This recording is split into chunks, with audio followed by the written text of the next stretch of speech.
ছাদে দুটো বিভাগ, ছোট্ট এক টুকরো তরু নিয়ে চেয়ে ফুল গাছ লাগিয়েছে, বাকি ছাদটা জয়ের চিলেকোঠা, ছোট আম গাছ, কবুতরের খাঁচা।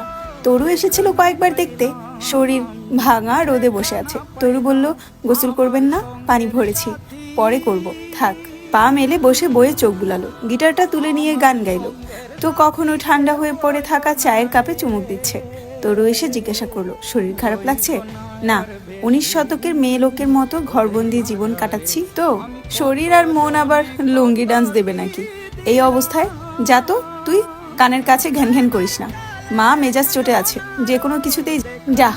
দুপুর 1:30টার দিকে এই শরীরেই বেরিয়ে পড়লো বাড়ি থেকে। সম্ভব নয় এভাবে ঘরে পড়ে থাকা। হামজা তখন ব্যথার ওষুধ খেয়ে ঘুমাচ্ছে নিজের রুমে। বেশ ভালো রোদ বেরিয়েছে দুদিন বাদে। আগে দুদিন সূর্যের তেজ কম ছিল। ক্লাস শেষে বিল্ডিং থেকে বের হয়ে শহীদ মিনারের সম্মুখে এসে দাঁড়ালো অন্তু। পেছন ফিরে তাকালো অন্তু। প্যান্ট শার্টের ওপর সাদা রং, বিশাল একটা শাল জড়ানো জয়ের শরীরে।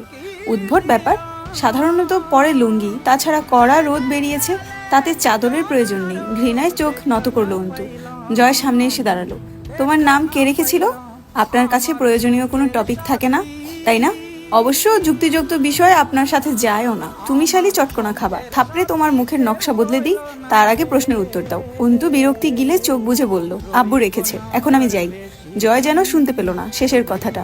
তোমার বাপ এই ভেটকি মার্কার নাম ছাড়া মূল্য ঘুরে আর কোনো নাম পায় নাই? অন্তু, আরমিন, কি সব বেওড়া নামের বাহার। অন্তু নাক কুচকে তাকালো। বেওড়া কি? তখন গিয়ে শুধরে দিয়ে আসতেন, তা তো আর দেননি। এখন সেই পুরাণ পুঁথি গাওয়ার মানে হয় না। কোনো প্রয়োজন আছে আমার সঙ্গে? চমৎকার ভঙ্গিতে মাথা নাড়ালো। আছে তো সুইটহার্ট, তোমার সাথে বহুত প্রয়োজন আছে আমার। তবে আপাতত কথা আছে তোমার সঙ্গে। আমার সঙ্গে কি কথা আছে আপনার? জয় পিছনে দলের উদ্দেশ্যে মুখ বেঁকিয়ে অসহায়ত্বের ভান করে বলল, উফ, কেউ বুঝায় কে আমার সাথে তেজ না দেখাতে? আমি ডিস্টার্ব হই খুব। অন্তু তাড়া দিল, জলদি বলুন, আমার কাজ আছে। জয় নাক টানলো আবারও, গলায় স্বর বসে গেছে। শুনতে আতিফ আসলামের মতো লাগছে কণ্ঠস্বর। ওহরে, এত হুঠাপটা করলে তোমাকে দেখতে আরো বেশি গরম লাগছে সুইটহার্ট। সুইটহার্ট? কাজ ঝাঁকালো জয়। Yup, sweetheart. আমার সাপেক্ষে তুমি একখান সুইটহার্ট। আমি তো ভালো না, মাগার তোমার কাছে একটা সুন্দর মিষ্টি হৃদয় আছে, সুতরাং তুমি সুইটহার্ট অথবা মিষ্টি হৃদয়। অন্তু তাচ্ছিল্য হাসলো। সেই সূত্র অনুসারে তো আমি সকলেরই সুইটহার্ট। জয় হুট করে দাঁতে দাঁত পিষলো। জানে মেরে ফেলবো, খালাস হয়ে যাবে একদম দুনিয়া থেকে। আমি বাদে তুমি আর যার সুইটহার্ট। আমি ডেকেছি এই নামে, সুতরাং শুধু আমিই রাখবো। নিজস্বতা দেখানোর এই ভঙ্গিটাও কেবলমাত্র জয়ের রসিকতাই অংশ। বুঝে অন্তু চুপ রইল। চলো কোথাও বসি।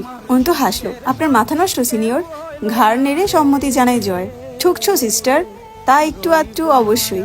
তাই বলে তুমি খোঁটা দিতে পারো না আমায়। অন্তু সুন্দর করে হাসলো। নাটক শেষ হয়েছে আপনার? সো শেষ হলে এবার আমি যাই। জয় মারির দাঁতে জিহ্বা ঠেকিয়ে হাসলো। নাটক ভালো লেগেছে তোমার? ভালো লাগলে আরেকটু করি। খুব বাজে ছিল। জয় ঘাড় চুলকালো। হ্যাঁ, শুনছিলাম প্রেমে পড়লে মানুষের মেধা হারিয়ে যায়। আমারও নাটকের কথার গুণ হারিয়ে গেছে তোমার প্রেমে পড়ে। উফ, কি যে প্রেম প্রেম পাচ্ছে তোমায় দেখে। ইচ্ছে করতেছে দাঁত চোপড়ার স্ট্রাকচার বদলে দিই। এত প্রেম কেন তোমার মধ্যে? প্রেমের গোডাউন যেন। জয়ের নাটক দেখে অন্তুর ঘৃণা উদ্রেক হওয়ার সাথে সাথে হাসিও পেল। একটা মানুষ কতটা খারাপ মন মানসিকতার হলে কাউকে জ্বালাতন করতে এমন বাজে পন্থা অবলম্বন করতে পারে। শহীদ মিনারের সিঁড়ির ওপর বসলো জয়। বসার সময় চাদর উঠে যাওয়ার ক্ষত দেখা গেল। পৈশাচিক এক আনন্দ হলো অন্তুর। আরমিন, চলো বিয়ে শাদী করে ফেলি। কত বয়স হয়ে গেল আমার, কতকাল একা ঘুমাবো অত বড় বিছানায়। অন্তু অতি ধৈর্যের সাথে হাসলো। ভাবনাটা ভালো, তবে সব ভাবনা বাস্তবায়িত করতে হবে কেন? ভাবনা বাস্তবায়িত না করলে চলে, কিন্তু চাহিদা সেটা পূরণ না করলে কি করে চলবে? ঠোঁট উল্টে সায় দিল অন্তু। যুক্তি আছে এই যুক্তিকতায়। এই সৌভাগ্য আমার কোন নেকির ফল যে আমি আপনার চাহিদা হয়ে উঠেছি? জয় বেশ উৎসাহিত কণ্ঠে বলল, এক্স্যাক্টলি, কোনো না কোনো নেকির কাজ তো করেছিলেই জীবনে, এজন্যই তো আমি তোমার প্রেমে মজে যাচ্ছি দিন দিন। কি জাদুটাই না করলে শালি, তুমি মেরে ফেলো আমায়। কবির একটু নেড়ে চড়ে উঠলো এবার, কাশলো গলা খাকারি দিয়ে। জয় দ্রুত পিছে ফিরলো। কিরে, তুই আবার অস্ত্র বের করছিস নাকি? আরে শালা, প্রেমিকার প্রেমে মরা আর তোর মতো ব্রয়লারের অস্ত্রের আঘাতে মরা এক না রে পাগলা। তার উপর প্রেমিকার সামনে তোর হাতে জখম হয়ে মরলে মান ইজ্জত কিচ্ছু থাকবে না। অন্তু জিজ্ঞেস করলো, আপনার জরুরি কথাটা বললেন না এখনো? I love you. প্রেমে পড়ে যাও আমার। অন্তু হাসলো। এই জন্মে তো না, পরের জন্ম অবধি অপেক্ষা করতে বলছো? জি একদম, যেটার কোনো অস্তিত্ব নেই। তাহলে তো যা হবার আর করার এই জন্যই করতে হবে। এত খারাপ দিন আমার জীবনেও কোনোদিন আসবে না। অন্তুর শীতল ভাবটা কেমন ন্যাপথলিনের টুকরোর মতো ভাস্প হয়ে যাচ্ছে যেন। কড়া হয়ে উঠেছে কণ্ঠস্বর। জয় উঠে দাঁড়ালো। তোমার জীবনে এত ভালো দিন আমি রাখবো না যে তুমি আমায় ভালো না বেসে পার পাবে।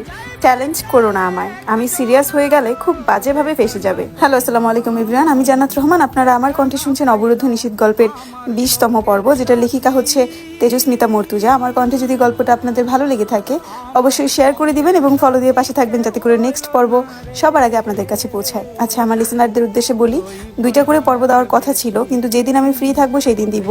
অনেকগুলো করে টিকটকে 2টা স্টোরির পর্ব দিতে হয়, 2 পর্ব, আবার আমার ব্লগ আপলোড করতে হয়, আবার আমার ঘর বাড়ি সবকিছু মিলিয়ে আমি আসলে অনেকটাই হ্যাসেলে পড়ে যাই। তাই একটা করে পর্ব দিব। যেদিন আমি বেশি ফ্রি থাকবো সেদিন বোনাস হিসেবে তোমরা 2টা পর্ব পাবে, কিন্তু রেগুলার একটা করে পর্ব দিয়ে যাব আমার যতই কাজ থাকুক না কেন।